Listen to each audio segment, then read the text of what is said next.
नाज़रीन, मुत्तहिदा अरब अमारात ने अपनी पहली डिजिटल करेंसी मुतारिफ कराने का ऐलान कर दिया।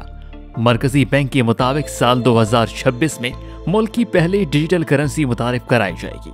सब्सक्राइब करें धरती न्यूज यूट्यूब चैनल, पास ही मौजूद बेल आइकन को दबाएं और रहें धरती की हर खबर से बाखबर। मुत्तहिदा अरब अमारात के मरकजी बैंक की जानिब से जारी करदा बयान में कहा गया कि डिजिटल करेंसी समेत मालियाती खिदमात के शोबे को डिजिटल बनाने के लिए इक़दाम करेंगे। मसनूई ज़हानत और बग डेटा सोल्यूशंस की खिदमात हासिल की जाएंगी। सऊदी मीडिया के मुताबिक मरकजी बैंक ने कहा कि 2023 तक 2026 मंसूबे का हिस्सा है। इस दौरान खुद को दुनिया के 10 सर-ए-फ़हरिस्त मरकजी बैंकों में शुमार करने का हदफ है। वाज़ेह है कि चीन ने चंद माह कबल क्रिप्टो करेंसी की दौड़ में शरीक होने का ऐलान किया था, जबकि इसी सिलसिले में डिजिटल युआन भी मुतारिफ कराया था।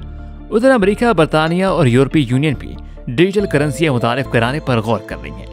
अगर वो भी डिजिटल करेंसियों में लेन देन शुरू कर देते हैं तो फिर इस करेंसी की मार्केट में इस्तेहकाम लाने में मदद मिलेगी। वाज़ेह है कि दुनिया की सबसे बड़ी डिजिटल करेंसी बिटकॉइन थी, जो साल 2008 में रवायती करेंसियों के मुतबादिल के तौर पर मुतारिफ कराई गई थी। सब्सक्राइब करें धरती न्यूज यूट्यूब चैनल, पास ही मौजूद बेल आइकन को दबाएं और रहें धरती की हर खबर से बाखबर।